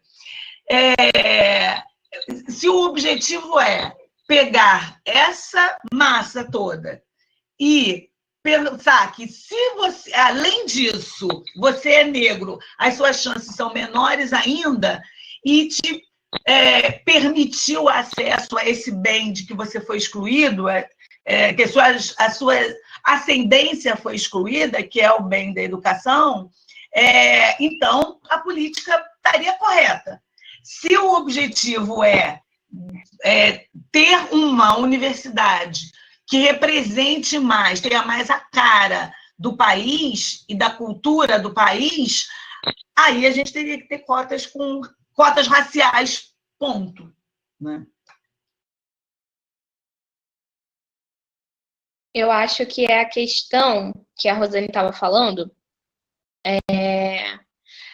por exemplo, usando o Henrique como exemplo, né? Porque se a gente fala tanto do Henrique, espero que alguém esteja assistindo, já que a gente está citando tanto ele. Não se sentir invadido. Por exemplo, o Henrique, ele foi tentar artes cênicas sem cota. Se ele, não sei se ele fez, mas se ele quisesse fazer um bom curso, eles teriam condições de pagar. Se ele decidisse não entrar para uma universidade particular, se ele quisesse continuar tentando, ele também teria condição. Ele poderia continuar. Eu acho que a questão da cota agora é exatamente essa, né? Que a gente fala da questão de reparação histórica, é exatamente essa questão que a Rosane falou sobre as gerações. É tentar diminuir essa questão da quantidade de tempo que você demora para conseguir ter essa ascensão social, né? Eu, por exemplo, na família do meu pai, eu sou a primeira pessoa a entrar numa universidade pública. E eu sou a primeira a continuar, né? Porque eu tenho 2 primas que começaram, mas pararam. Eu sou a única que continua estudando para ter ensino superior. Na família do meu pai, eu sou a primeira que vai ter ensino superior. Na família da minha mãe, eu sou a primeira a entrar numa universidade pública. Então, assim, é uma questão exatamente de tirar desse miolo, né, que fazem com a periferia. Eu escrevi até sobre isso no prefácio. Muito quando eu entrei para a universidade e deu aquela repercussão toda e todo mundo comentava e tudo mais, eu comecei a me questionar por que eu era o ponto fora da curva. Por que não existia uma curva de pessoas negras de periferia que entravam para os cursos que queriam, e por que aquilo era tão... E eu percebi que aquilo era tão impressionante porque não era comum. Eu entrei com todas as cotas, né, só não de deficiente, mas eu entrei com cota de renda, escola pública e racial. E ainda assim, para as pessoas era absurdo uma mulher da periferia conseguir entrar para um curso como medicina na UFRJ. Eu acho que as cotas agora, eu não sei se a Rosane vai concordar comigo, foi até o que ela falou, isso gera muita discussão, até mesmo dentro do movimento negro, né? Existem os seus lados, mas eu acho que a utilidade agora, se não tivesse gente fraudando, seria maravilhoso, entendeu? Seria incrível. Não, eu vou dar um testemunho que é o seguinte, eu falei isso num congresso da UNE. Eu fui ao congresso de refundação da UNE assim que eu entrei na universidade em 1979. Esse congresso foi na Bahia, em Salvador. Veja bem, um congresso de estudantes universitários em Salvador, na Bahia. Era um congresso de brancos. Um congresso de brancos. Inclusive, o candidato a presidente da Universidade Estadual da Bahia, que tomou posse meses depois, o Rui César, era um sujeito branco, né, que fazia artes cênicas na Universidade Estadual da Bahia. Então, assim, e hoje isso mudou completamente. Eu, quando entrei na universidade como professor em 2010, né, eu sou recente na universidade pública, a universidade tinha outra cara, graças a Deus. É uma cara muito mais parecida com o Brasil. Muito cara da diversidade brasileira. E a briga agora da gente é justamente para tentar manter isso, porque é um disparate. A UFRJ na qual eu entrei parecia uma reunião de dondocas e filhos de dondoca da Zona Sul. Eu não tinha um colega preto dentro da minha turma, entendeu? Então, e eu era discriminado porque morava na Tijuca, branquinho, português desse jeito, entendeu? E era discriminado dentro da turma. Então, assim, é claro que eu não passei metade das coisas que vocês passaram na vida. Só esses relatos que vocês deram aqui, pelo amor de Deus, é uma coisa impressionante. Eu acho, eu não sei se a Bia já tinha falado sobre isso, mas assim, eu acho que é tão enriquecedor essa quantidade de pessoas negras que a gente tem na medicina, porque a gente lida com a saúde das pessoas, a gente lida com gente, a gente é uma profissão que lida com gente. E ter uma classe de pessoas que lidam com o que tem de mais precioso para as pessoas, que é a sua saúde, a saúde dos seus filhos, dos seus pais, etc. E que não compreende, não tem a compreensão dos determinantes de saúde para essa mesma gente que você vai atender, porque nem todo mundo vai fazer saúde privada, nem todo mundo vai tratar de rico, né? Então, assim, a gente é fundamental, eu acho, ter esse olhar, porque, infelizmente, é um olhar racializado, porque a gente é uma sociedade racializada, entendeu? Então, eu acho que é importante, assim, mesmo quando você é uma pessoa que viveu na classe média a vida inteira, mas você está na primeira geração que viveu na classe média. Seus primos, seus tios, seus avós, eles não estavam na classe média. Então, você compreende determinadas coisas que são a essência, você compreende até a importância. Eu tinha um professor que tratava, um professor de hematologia, tratava pessoas com câncer dificílimos, assim, complexos. Aí tinha aquela paciente que vinha e falava assim, não, porque tem uma mulher que faz uma garrafada, ele falava, pode tomar, toma a garrafada. A senhora só não pode deixar de vir aqui. A senhora tem que continuar vindo aqui e fazer sua quimioterapia. Porque, assim, é importante ter pessoas que tenham a compreensão do valor que essa cultura popular tem para essas pessoas e não tenham essa arrogância. A gente vive uma medicina muito branca que é muito arrogante também no seu saber, entendeu? Então, enfim, isso eu falo muito. Então, queria fazer um comentário sobre a interseccionalidade, né, que é algo que a gente está falando muito de acesso à universidade. O Roger tem comentado bastante aqui também sobre a necessidade de cotas em mercado de trabalho, mas que até existem, né, dependendo. Mas quando além da questão da raça, tem a questão do gênero, ser mulher. Vocês percebem isso em especial tanto na universidade quanto, assim, lidar sendo mulher preta, comparado também com seus colegas homens pretos. E no mercado de trabalho, vocês sentem O que vocês sentem? O meu olhar é muito viciado porque eu estou numa especialidade que é muito dominada pelas mulheres, né? A gente já diz que a medicina de uns anos para cá se tornou uma área muito feminina. Em parte porque deixou de ter ganhos muito altos. Então, assim, como a renda média o médico foi se tornando mais um assalariado, mais dependente dos planos de saúde, ou de um emprego público, ou de um contrato, uma coisa assim, menos um profissional liberal. Então, teve uma saída, deixou de ser um local de grande interesse dos homens, né? Pelo menos é o que, assim, analisam, de modo geral, como causa para esse fenômeno. É uma profissão mais feminina nos últimos anos. E a pediatria é uma área que tem muitas mulheres, né? Mas a gente vê com frequência que as chefias de serviço, as chefias das sociedades, elas estão com os homens, né? Se você for ver aí, presidente da sociedade... Agora eu não sei, presidente da sociedade de pediatria, se mas da Sociedade Brasileira de Infectologia, é um homem, etc.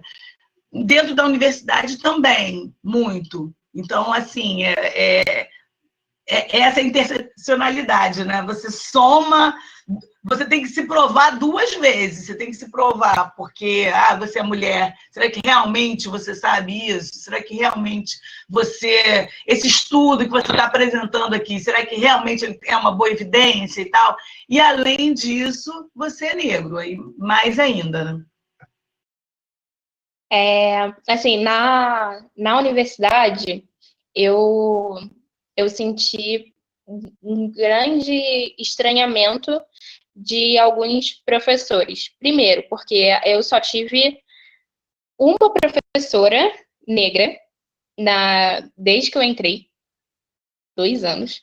Eu só tive uma professora negra e ela era ela era temporária, né? Estava substituindo uma professora que estava de licença. E assim, eu tive durante esses 2 anos algumas dificuldades com professores e eu acreditei durante muito tempo, acredito, né, que por não ser só com as estudantes negras, a questão deles era meio que desafiar a gente, sabe, de alguma forma, por ser mulher. Meio que testar os nossos conhecimentos e tudo mais. Era sempre... E isso começou a incomodar um pouco, né? Um professor, ele sempre perguntava para as mulheres e sempre num tom mais de deboche, mais de brincadeira e tudo mais. E aí foi quando eu comecei a perceber, no ambulatório, quando eu entrei, eu achei que eu ia ter problemas com um médico do ambulatório, como a Rosane falou. Dentro da pediatria são muitas mulheres, né? Mas tinha um professor que eu achei que ia ser mais resistente comigo, né? Por ser de pesquisa e tudo mais. Só que eu dei a grandíssima sorte de entrar no ambulatório do Dr. Clemax Santana, que é um pneumologista pediátrico negro, que é referência aqui no Rio. Tem várias pesquisas e, assim, ele me abraçou, né, dentro do consultório, me ensinou muita coisa. Então, quando vinham os questionamentos, eu já estava preparada. Já tinha uma carta na manga, ele me ajudou bastante. Mas eu acho que sempre vai ter, né, esse tipo de coisa, infelizmente. Sempre tem essa questão do homem, aquela questão daquela pirâmide, né, da hierarquia social. A mulher preta na base, então eles realmente já se acham superiores a nós por sermos mulheres, que dirá mulheres pretas num lugar como a medicina, né? Então... Nossa, tá sendo constante isso. Acho que a Rosane caiu, né? Eu já liberei a volta dela para entrar aí daqui a pouco. Deve ter chamado o início de novo. Precisar encaminhar para o final, né? São 7h30 e estamos chegando assim. Agora, inclusive, ela também tem plantão hoje, a Rosane. Pois é. Ela tem plantão praticamente todo dia. Isso quando ela não manda um áudio 6 horas da manhã saindo do plantão. Então, tá tranquilo. Eu tô, ela não. Bom, não, porque assim, esse debate, ele obviamente não se encerra nunca, né? É bom que a gente vá acumulando, porque ele ajuda muito a primeiro a esclarecer várias questões, né? Sempre me impressiona e me mexe muito comigo esses depoimentos, né? É uma luta constante, como a Rosane falou, essa imagem que ela usou, né, dos sujeitos estarem sempre armados, né? Deve ser uma tensão assim absurda, né? E mulheres pretas ainda por cima mais ainda, né? Que são sempre olhadas assim como objeto, né, de alguma coisa, né? Isso é muito Léo, a gente vive... Você não quer, né? Tem dia que você só não tá afim, você quer ficar sua. Exatamente, entendeu? Você tem direito a ser como as outras, né? Como todo mundo tem direito a relaxar um pouco, né? E olha, Léo, que vira um treinamento, porque a gente já vem há tanto tempo ouvindo repetidas vezes tantos preconceitos, tantas besteiras, que você tenta assim, tá, eu só vim hoje para assistir a aula, eu só vim hoje, aí o professor vai e manda uma. Aí você já fica, sabe, não tem como, porque já bate, você já está treinado para reagir. Isso é péssimo, porque isso abala naturalmente o psicológico. Aí chegamos só para complementar a situação, que não vai dar tempo de fazer essa pergunta, né? Mas é a realidade atual, a gente... Ainda há uma desigualdade, pela situação que a gente comentou aqui no início, do acesso às universidades, forçando uma barra para começar logo como ensino remoto, para poder acabar logo com o assunto de aulas paradas. E, gente, o acesso é desigual para todos, e isso transcende até a questão dos cotistas. Então, é uma coisa muito séria que está acontecendo. A universidade, enquanto não se pensar como um espaço para pegar aqueles que já as duras penas da competição conseguirem ingressar, seguirem de uma maneira equitativa, fica muito difícil. E aí eu queria agradecer a Bia pela presença dela fazer Eu que agradeço, é uma honra. Sim, poxa, eu pensei logo, né, eu poderia ter sugerido ao coletivo, mas é algo que, pelo contato que eu tenho mais, assim, em conversas pela internet, até porque eu não as conheci pelo Neglex, né, vocês se tornaram Neglex depois que eu as conheci, eu achei que seria um debate interessante, geracional, e surgiram várias coisas, né, aí pedi para você fazer suas considerações, não finais, temporárias, que em breve a gente volta a fazer outros papos em outra plataforma. Vamos lá. Só queria agradecer, né? Porque até o que eu estava falando com o professor Leonardo, eu estava muito nervosa. Mas é o senso de responsabilidade, né? Para mim é muito importante saber que há essa confiança, né? Em mim para falar sobre o assunto. E eu me sinto muito honrada de estar aqui hoje. Agradeço. Sempre que quiser, só falar. Muito obrigado. Não, o grupo aqui não só tem um interesse enorme em toda essa participação, mas assim, um carinho enorme por vocês, por essa luta toda, né? E que a gente está junto, esse projeto é para lutar junto, né? É isso. Com certeza. Então, eu vou deixar aqui de viva voz, porque recebemos a informação que o notebook da Rosane desligou, assim, né? Aí, então, ela não está conseguindo voltar. Então, agradecer a Rosane por toda a contribuição, mesmo ela tendo só conseguido entrar depois. Acho que conseguimos fazer fluir tudo o que propunhamos, né? E agradecer muito a generosidade dela de ter conseguido abrir uma brecha. Daqui a pouco ela está saindo correndo para o hospital e tudo. E, gente, vocês são fundamentais, não só agora, né? Mas mais do que nunca, a coragem de vocês de estar assumindo essa função na saúde é fundamental para todos nós, só temos a agradecer e agradecer a participação aqui. Então, da minha parte também, né, em nome do Cine Giaçu, muito obrigado. Léo? Um abraço grande, foi maravilhoso e, apesar do início um pouco tumultuado, mas foi maravilhoso. Eu queria muito agradecer a Rosane, assim, ela está tentando voltar, tomara que... eu queria muito que ela escutasse todo esse nosso agradecimento, carinho por ela. Entrou. Não conhecia nenhuma das duas, é um prazer enorme e pode ter certeza que a gente vai, na continuidade das situações, se encontrar novamente, com certeza, né? Afinal de contas, é na luta que a gente se aproxima, né? Exatamente. E a próxima sessão, semana que vem, liberaremos o link do filme Pescadores de Maré. Vai ser um debate mais focado na questão ambiental, Baía de Guanabara, a questão dos pescadores lá do Complexo da Maré e de sua relação com a Baía de Guanabara. E vamos ter o cineasta Josinaldo Medeiros, do coletivo Na Favela, que foi um dos realizadores do filme, e também o cineclubista Igor Barradas, do coletivo Cineclube Masco Angu, que também teve participação na produção, né, que estavam todos envolvidos com essa produção. É um documentário maravilhoso, liberaremos o link na segunda-feira, e aí na outra segunda, já no dia 3, se eu não me engano, né, Léo? Isso.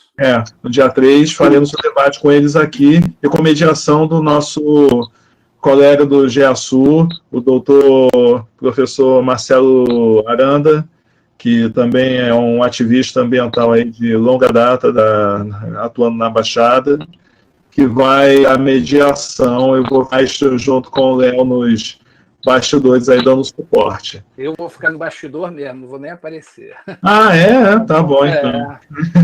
Eu só fico entupindo essa tela, pô. Eu vou mandar. Como o papo vai ser com gente que entende mesmo, vou botar um display com a minha cara, né? Vou fazer uma foto antes, deixar aqui chapada. Né? Eu fico tomando um cafezinho, comendo meu lanche, que eu chego com fome nessa hora, né? A canequinha que o Léo não gosta de ver, né? Não gosta mesmo. Mas olha só, agora criamos um novo personagem que é o debatedor fake, não é isso? Queridos, para todos, muito obrigado. Eu sei que o papo foi muito sério, mas faz parte, né, das nossas dinâmicas. Agradecer a presença de todos que contribuíram no chat. Para quem está participando do curso, preencheu o formulário, preencheu tudo, já sabe como são os trâmites assim para conseguir o certificado de horas e tudo. Qualquer coisa, entre em contato com Brenda e Sônia pelo e-mail. Bia, Rosane, elas duas e ao Davi, que mais uma vez viabilizaram essa sessão aqui. Brenda é um amor. Gostei muito, vou salvar o contato dela aqui para mim. Depois eu vou te contar a historinha, como é que eu consegui conquistar a Brenda. Esse é um orgulho que eu tenho, é uma história. É verdade, é verdade. Mas vamos lá, tá bom? Gente, beijo. Tchau, gente. Beijos e boas noites. Obrigada, tchau. Tchau.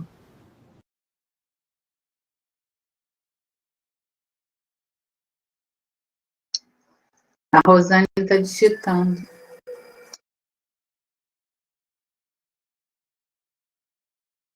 Depois vamos mandar um e-mail agradecendo a Rosane. Foi, apesar de ser relâmpago, foi ótima a participação. Não, a contribuição fabulosa. Ela é maravilhosa. Ela está digitando. Eu não estou vendo aqui, não. Não? Ela está com duas conexões aqui. Então ela desistiu. Davi, muito obrigado. Davi, obrigadão, hein? Eu juro que eu vou acertar da próxima vez. Da próxima vez me chama, que é mais fácil. Tá certo, tá bom então. Falou, querido, obrigado, hein? Obrigado, cara. Eu posso encerrar a transmissão do YouTube aqui? Pode. Pode. Léo, vou cuidar aqui que quase que meu pão italiano queimou, senão